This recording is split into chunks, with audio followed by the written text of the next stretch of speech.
Hey everyone, welcome back to Waiver Wire. Yikes, Jason, what Waiver Wire show is this again? Week 22, believe it or not. 22. Wow. So one away from the MJ number, the Jordan, as Jay-Z would say. So Yep. we are so happy, so thankful that you been watching the show, subscribing, DMing Jason and I questions and all those things. The one thing we ask of you as we bring you closer to that championship is if you win, or even if you don't win, make it second. Hey, whatever.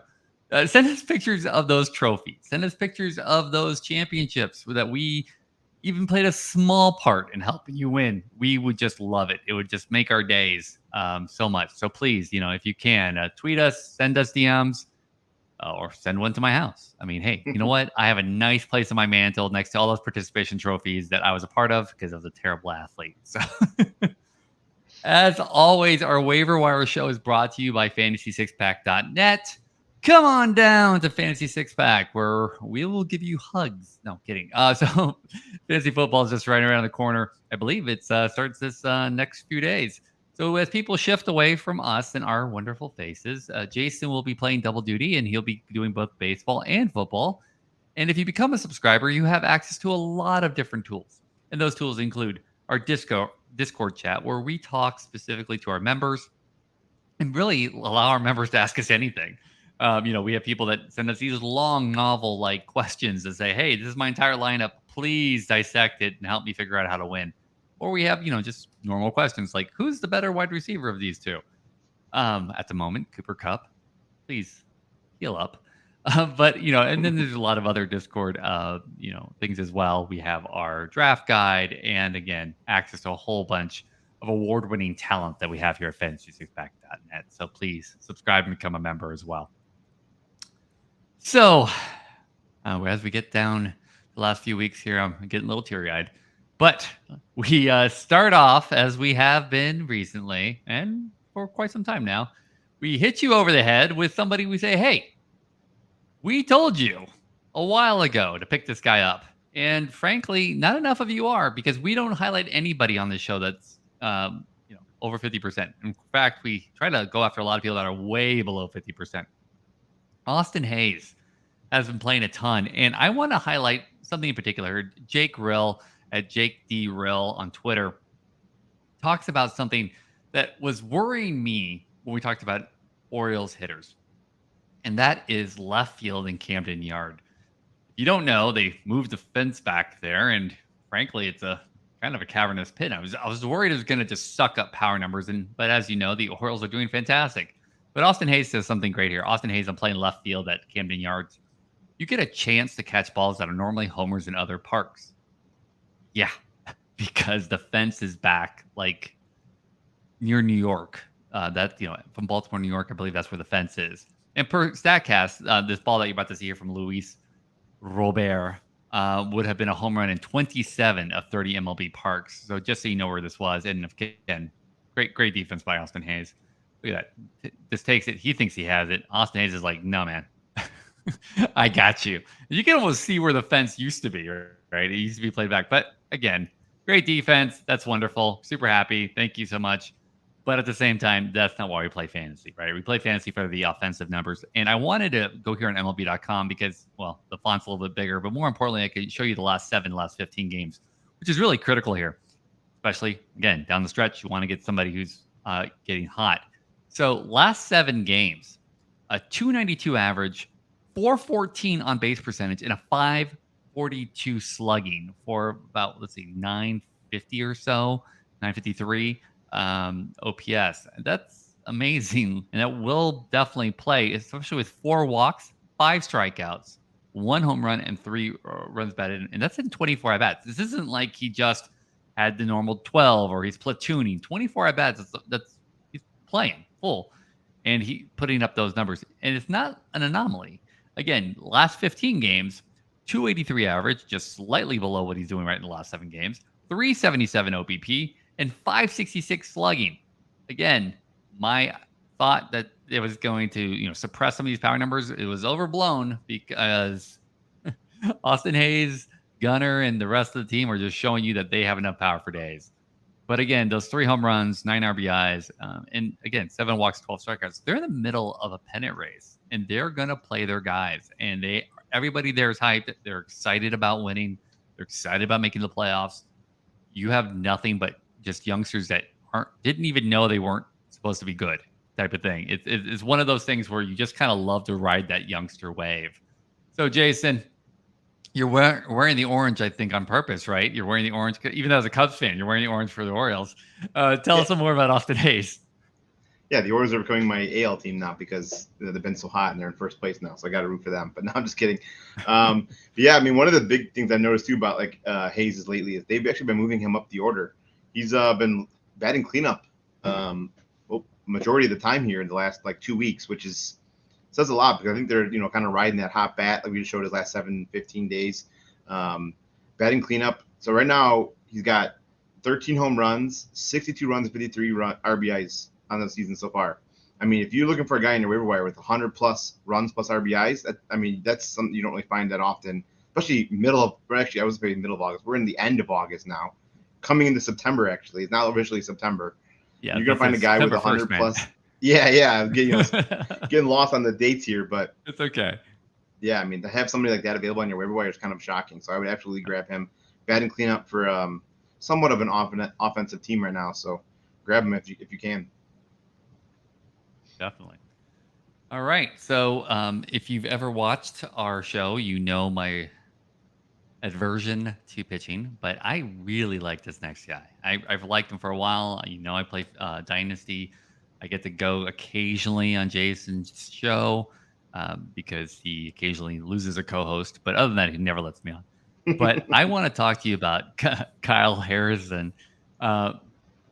His home debut, as they say here in the MLB Pipeline Twitter. Again, if you love prospects, MLB Pipeline is definitely a great Twitter account to follow. So the number 1 San Francisco Giants prospect, MLB number 20, has posted a 1.86 ERA through 2 starts. Not a ton. But let's talk about this home debut. It had everything. 6 1/3 innings, 3 hits, 0 runs, 2 walks, 11 Ks. Yes, sir, that will play. I mean, let's stop there. I quit. The other thing too, just because I wanted you to understand how dominant he was during this game, right? Let's not just look at Chris Clegg, another one of my favorite follows on Twitter at RotoClegg. 7 strikeouts through 3 innings. 7 strikeouts through 3 innings. So as you know, 3 innings, 3 batters. That's 9 total batters he can face, and he had 7 of the 9 struck out. And here's the best part, right? That with CSW being such a big stat, right? Called strikes and swinging strikes really being followed a lot. 7 whiffs and 13 called strikes so far. Wow, that is dominance. And again, it's against the Reds, who have been up and down all over the place, but it's not just a pushover team. There's a lot of danger in that lineup. And for him to come out and just kind of manhandle them like he did is pretty telling. So let's go to his stats page. Again, as we know, he just came up, and there's a huge red flag, and we'll point it out here in 1 second. But the things we want to look at, right? First off, let me highlight something cool. He's 21 years old. I mean, he just started being able to drink this year. That's just awesome. Sorry. Anytime I see that kind of this youth movement, it just blows my mind. I know how big of an idiot I was at 21, and I sure could not do workouts and throw the ball straight at that age.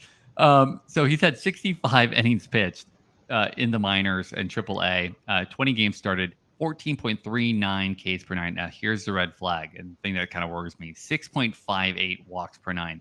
Now, that is a slightly inflated, but it's still kind of high. I mean, if you look at 2022, he was 4.18. Yes, in 2022, in high A ball, he was at 3. But let's look at double A ball, right? 4.18. That's a little worrisome. As you know, Major League talent is going to make you pay if you walk people. So I don't care how high those strikeouts get. He needs to get those numbers down a little bit. Well, at least a lot. In the 2 range would be great. And 3 I could live with.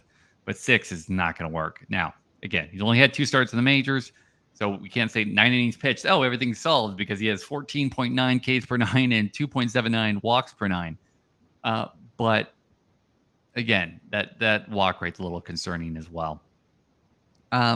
Beyond that, you're looking at strikeouts, which is very fantasy friendly. You're looking at a ballpark and a defense behind him that can definitely play, right? It's not like he's in Cincinnati or something like that. So you have a lot of things working for him. And again, very fantasy friendly profile. I love him. I loved him since, he first jumped out and was able to be, was it drafted in 2021? So, I mean, I've been all over this guy since in the dynasty world. But Jason, tell me, are you worried at all about this high walk rate?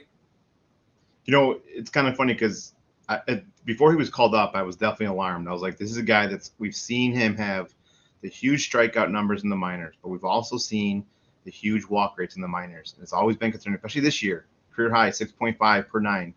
Very alarming. However, now, first 2 starts, only 3 walks through the first 9 innings in his MLB career.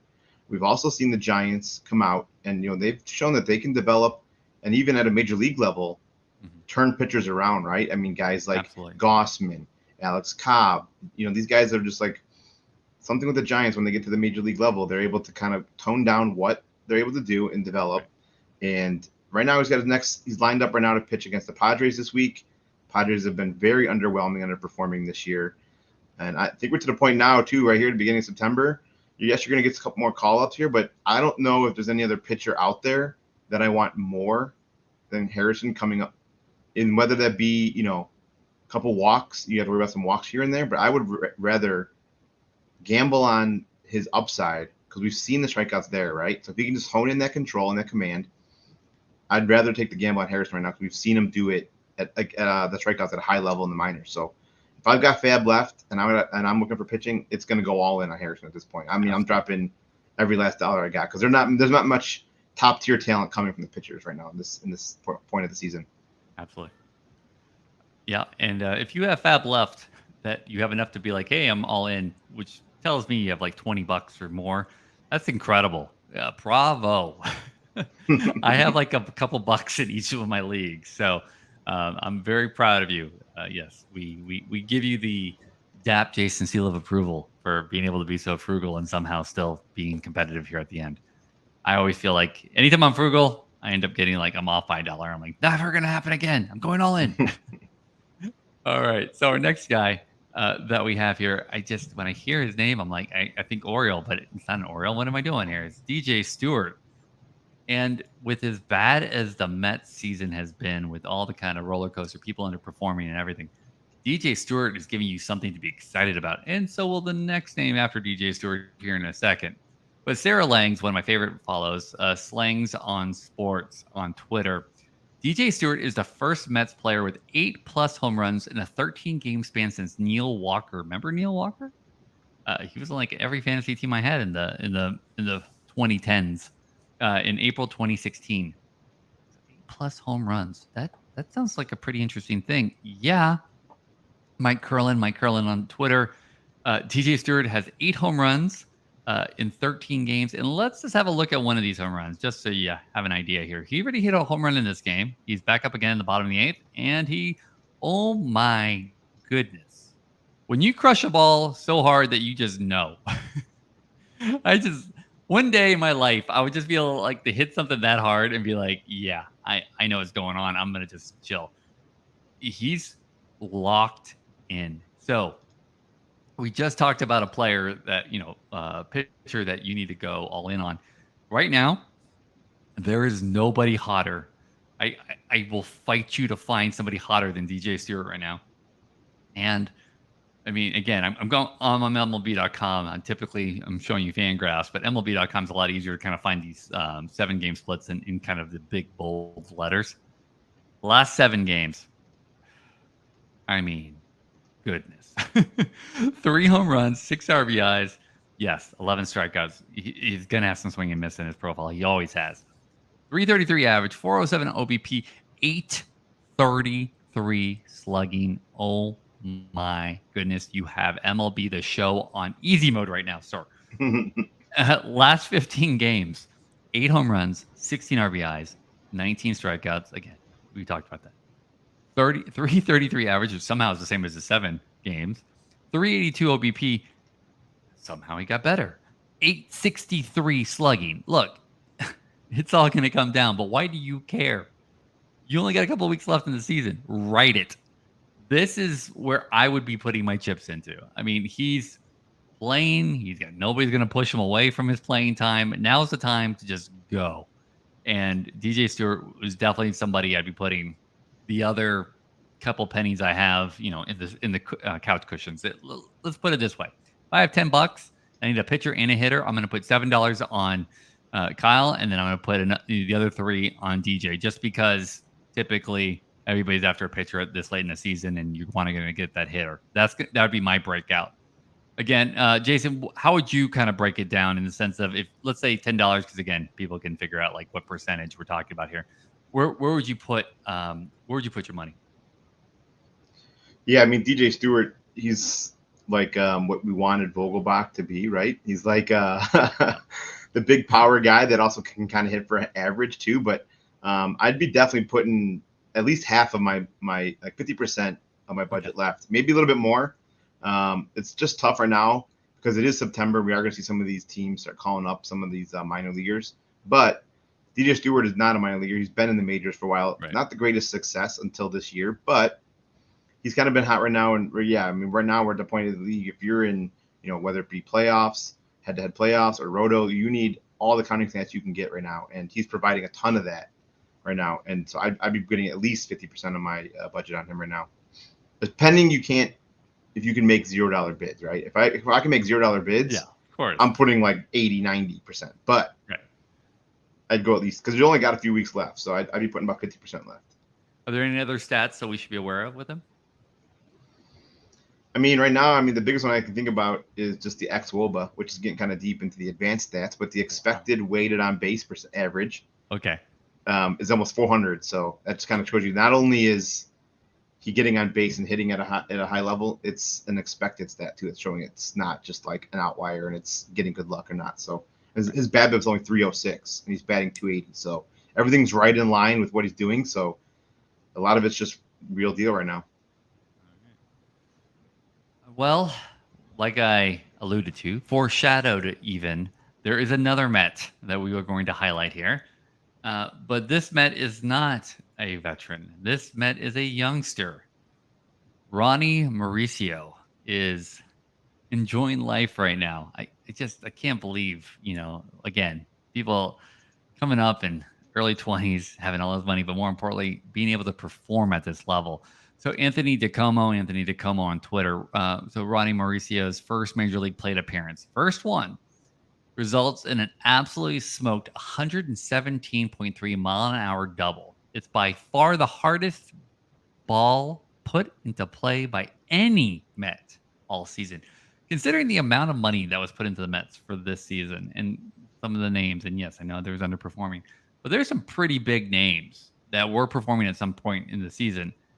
And this rookie comes up in September 1st, actually, and hits the hardest ball. Yeah, that tells me that this guy has got some power for days. And he's definitely shown it for, of course, just want to show you this hit. I mean, that's a pretty well hit ball. I think it was a bad play by the fielder. I don't think he realized how much power the rookie had. And he was playing a little bit too shallow. But other than that, it was, regardless, 117 is definitely worth looking at. So let's have a look at some of his stats here. And more importantly, let's look at what he's done in AAA. The 116 games, 530 plate appearance, give or take. 23 home runs, 71 RBIs, 24 stolen bases. Right there. I don't have to go any further. Right there. That is fantasy friendly, right? 2020 can play all day long with me. I will put you in my lineup all day if you give me 2020. Now, however, you also hit 292 batting average with a 346 on base percentage with a 506 slugging, you're going to be locked in my lineup forever. So, Ronny's been always on these prospect rankings. I wanted to highlight this as well, right? So pre-2019, he was 98. He's always been in the the top 100 regardless. Now, Baseball Prospectus, who I respect, and along with Baseball America as well, but Baseball Prospectus has had him in the almost the top 50. Major League Baseball's rankings, I'm sorry, Jonathan Mayo could be a little just as an outlier, and rightfully so. I mean, he's got a lot of great stuff there, but so he's a little bit there, but he's in the 60s as well. So this is a prospect that has pedigree. He's somebody who's been highly ranked, and he's definitely shown out in the minors. He has nothing left to prove there as well. And he's playing on a bad team, and we kind of love that again from a fantasy perspective because we know that he's going to be able to play. They brought him up to play, and there's nothing for the Mets to play for right now other than this. Let's see what we have and who we can trade off, etc. So I love this play 100%, especially if you can get him. If you have one of those leagues that has like 5 minor league spots as a keeper, and it doesn't count. I'm on a whole bunch of those type of leagues where you have those little minors. Ronny should definitely be picked up so that you have that play as well, because he's not going to hit his at bat limits to be, obviously this to no longer have minor league eligibility at all. So definitely should pick him up and put him in there. Jason, you love Ronny more than I do because I know the tattoo you have on your back. Tell us some more about Ronny.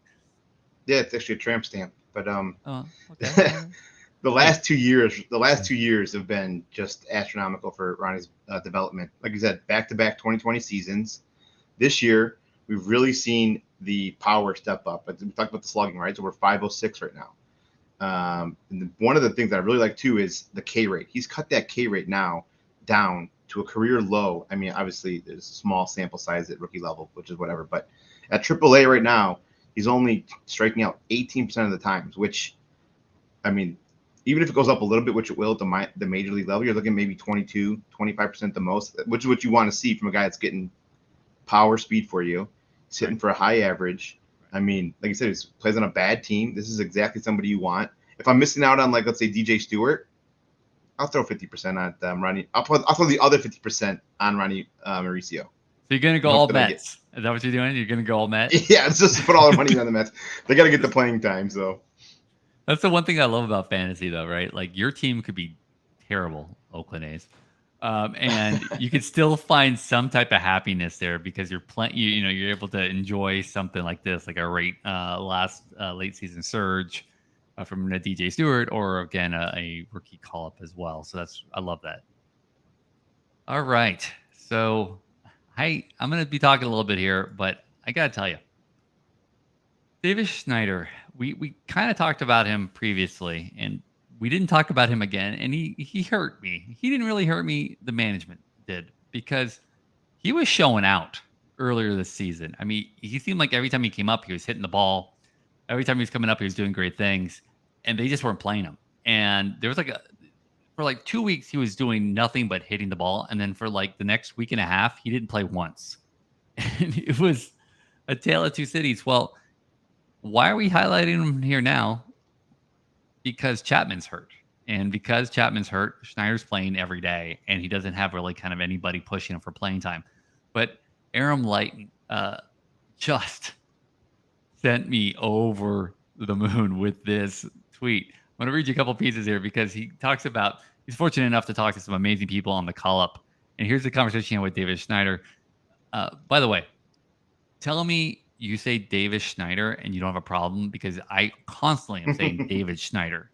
Davis Schneider. Davis sounds like it should be the last name, and he has 2 last names, and just everything about this guy is awesome, including the mustache. So I just want to highlight a couple of quick quotes here.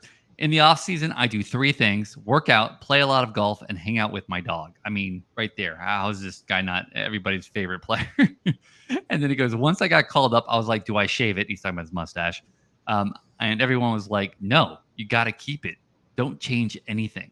Now I got to ride it for the rest of the season. I mean, look, I don't care what kind of fan you are. Like, I'm a Yankees fan or Blue Jays fan or whatever. I love players like this that are just like, cool. Like, I think I could actually go out and have a drink with this guy and hang out. What a cool guy. I'm sorry. All right. So that's enough of the quotes. Let's talk about his actual stuff. So Andrew Stoughton on Twitter, and he also has a great promo code for his monthly subscription stuff as well. You're welcome to sign up for that once you sign up for, of course, with fantasy6pack.net. Become a subscriber. Just want to show you this real great stat. Davis Schneider is rolling again as his hits plus runs plus RBI totals attest. Funny stat. He has the highest average, 533, in the MLB with a minimum of 200 pitches on balls with an exit velocity of 88 or less. So here's the thing. We constantly talk about, like, we just talked about with, Ronny, right? We said, hey, 117 miles an hour. And, you could still make a living not hitting 117 miles an hour, as David Schneider can show you. You just need to put it in the right place. And hey, line drives make people happy. David Schneider is still hitting the ball pretty darn well, and he's leading the league, and he knows what he's doing. I mean, if somebody is giving you this type of average over 200 pitches, right? This is not, again, like a little 50 pitch sample. He's doing this. He's showing that he's a hitter that knows what he's doing. And again, I'm saying this like he's a veteran of like 100 years. He's 24 years old. But at 24, and again, this includes the previous cup of coffee where he killed it and then kind of disappeared there for a while. But 14 games played, 57 plate appearances, 6 home runs, 12 runs scored, 14 RBIs. I'm going to stop right there. Like right there again, going back, just want to make sure we call this out. Fantasy friendly. Boom. He doesn't have stolen bases, but right there, fantasy friendly. Then you go with a 15% walk rate, 15.8, almost 16%, and a 26% K rate. Now it's a little elevated, but again, with almost a 16% walk rate, that's fine with me. And an ISO of 468. Look, again, we go back. 88 mile an hour exit velocity. You could still have doubles and triples. There's alleys. There's all kinds of things. It doesn't have to go over the fence to be isolated power. Yes, the one thing that's going to be scary is the 538 batting average of balls in play. That's going to come down. Things are going to level out. But there is so much to love about this, right? Even his, expected on base percentage is below where his on base is, but like 100 points, not by much, in the sense that if everything balances out, I still think you have a fantastic player. You don't have any money left because we already told you to put all your money on Ronny and DJ Stewart.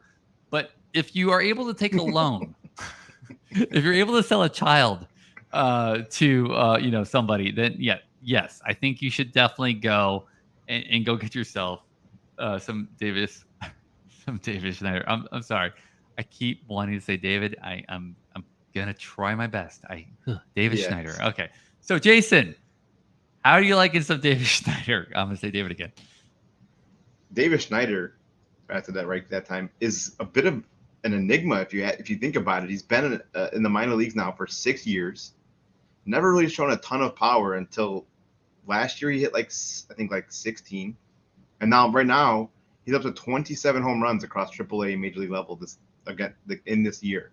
And yeah, the 468 ISO. I mean, that's just an anomaly. And if you think about it too, if you look at his exit velocity, he's only averaging 87 miles per hour in exit velocity. So I don't know where or how he's getting these power numbers, but he's doing it, and he's doing it great. He's reached base, I think, in the last 2 weeks, all but one game. He reached base safely in all but one game. I don't know what it is. He's got one of those, like, you just have to play him. I mean, I can't explain it or why. A lot of the advanced stats don't correlate to his production, but it's there. The production's there.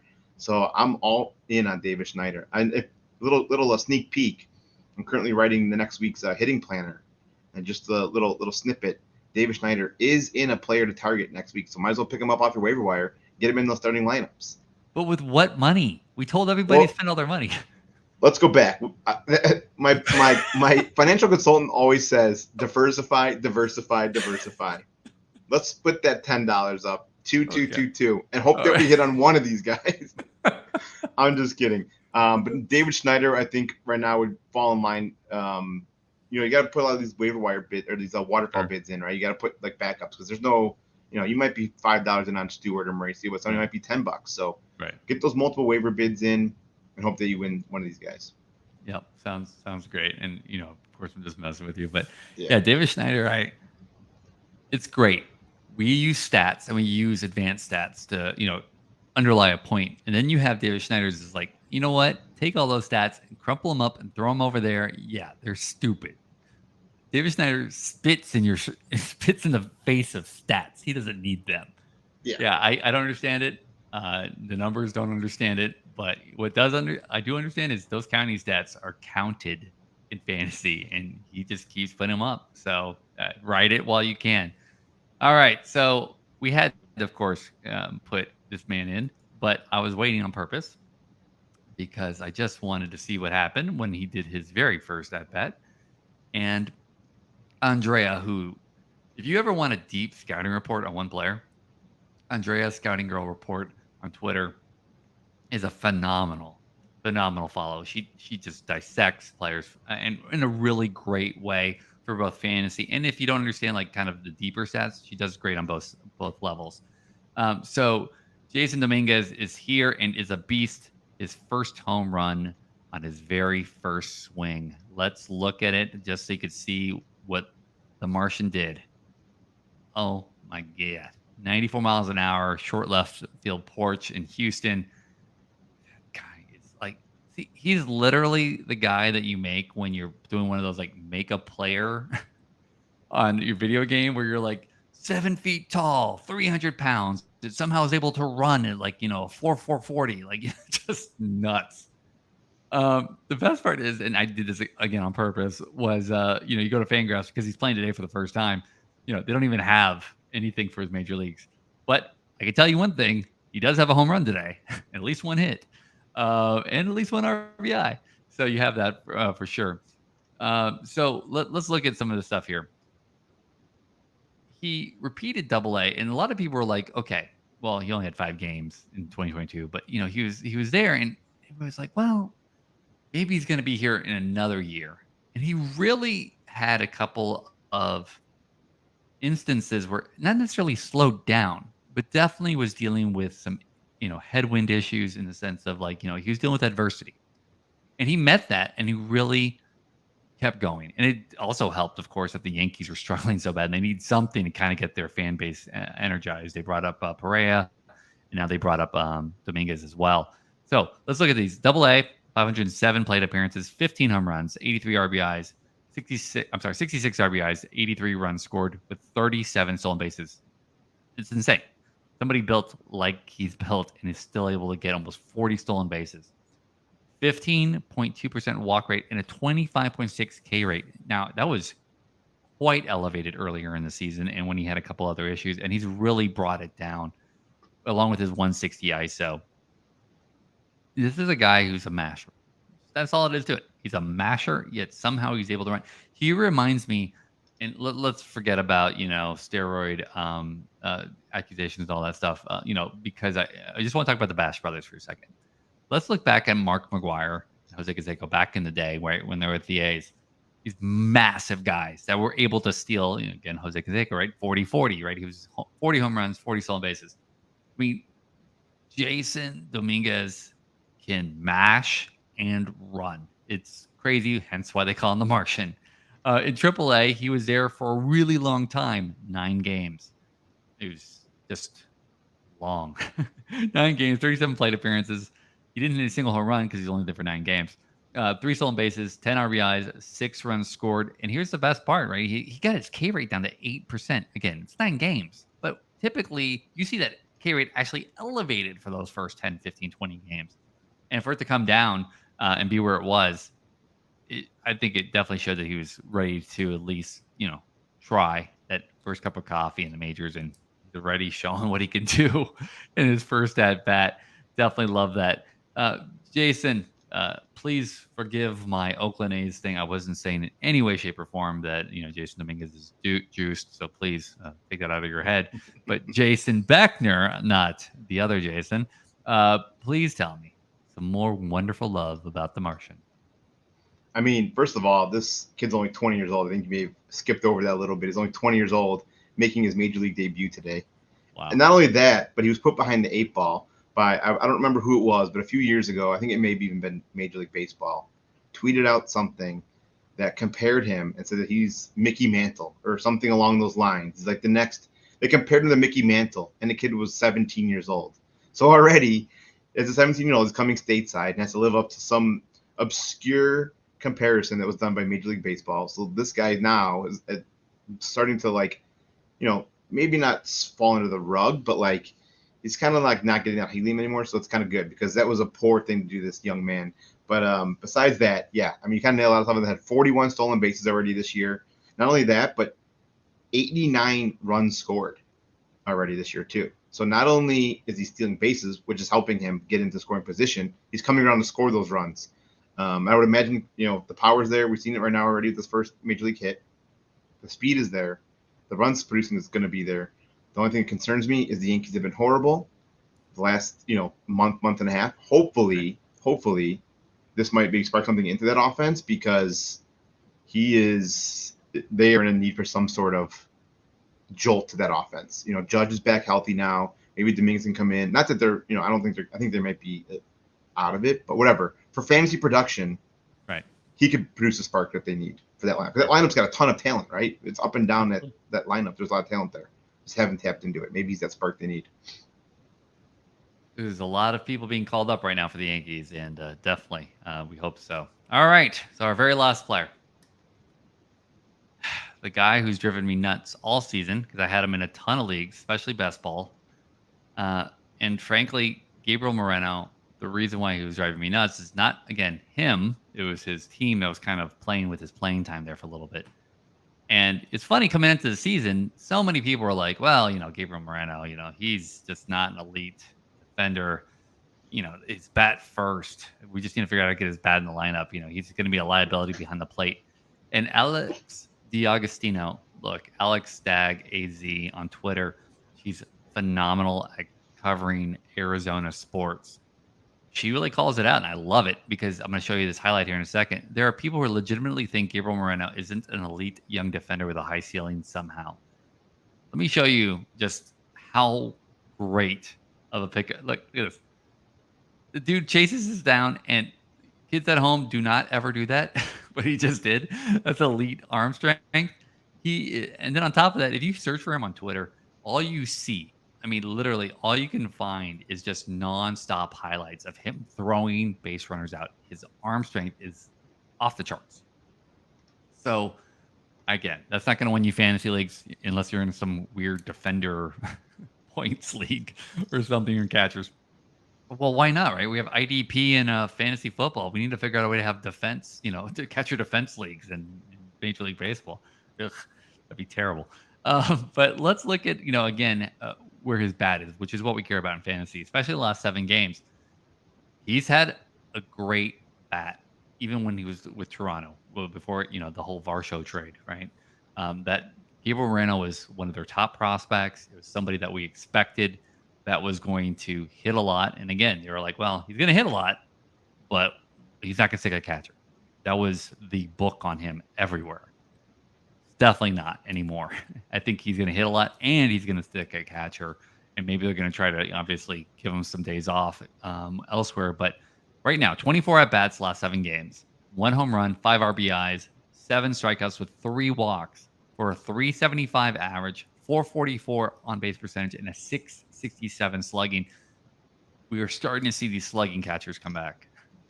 And Gabriel Moreno is definitely leading the way. We have Varsho as well, but Varsho kind of plays everywhere, outfield, whatever. This is, I love seeing slugging catchers. I don't know. It's a weird anomaly for me. But the last 15 games, this is not even just a small sample size thing, right? We have somebody who had 3 home runs, 12 RBIs, only 8 strikeouts. So get this. In 7 games, he had 7 strikeouts. In 15 games, he only had 1 more strikeout. This guy is not like a free swinging power hitter. He legitimately is very concise about when he's swinging. So a 327 average, 365 OBP with a 612 slugging percentage. I love this. If you're in a 2-catcher league and somehow Moreno's available, grab him. If you're in a 1-catcher league and Moreno's available, you most likely, unless you have a top 5 catcher, drop him and grab Moreno. He's definitely could be a great spark plug for what typically is a very big dead zone in most lineups where you're just trying to hold on. Moreno was somebody I was targeting in the offseason, and he just he just didn't seem like he was getting all the playing time that he needed to. He had some weird times where he was kind of like sitting on the bench or being brought in late as a sub, or he's getting subbed out, so he's only getting like 2 at bats. And now he's finally, playing, and like we just showed you, he's legitimately earning every at bat because he can play both sides of the ball. Jason, tell me some more Gabriel. One love. I mean, the love fest is here, right? I mean, this is some guy that we're most dynasty people have been waiting for. Got a little bit of cup of coffee last year, really coming into his own this year. Not only is he hitting for that power we talk about, right? That big, huge slugging catcher, but this is a guy that's hitting for high average right now. The month of October, the month of August, batting 327, slugging 612. However, he's not striking out either. He's only striking out 15% of the time. And a lot of the approach to the plate too is really good because he's got 5 multi-hit games in the month of August. So not only is he getting hits, he's getting multi-hit games, which is a good sign that he's got a good approach to the plate too, right? He's not just going 1 for 4 or 1 for 3 every game. So this is a guy that's showing right now can hit for power, hit for a high average, and lo and behold, he plays one of the worst statistical positions in fantasy baseball at catcher.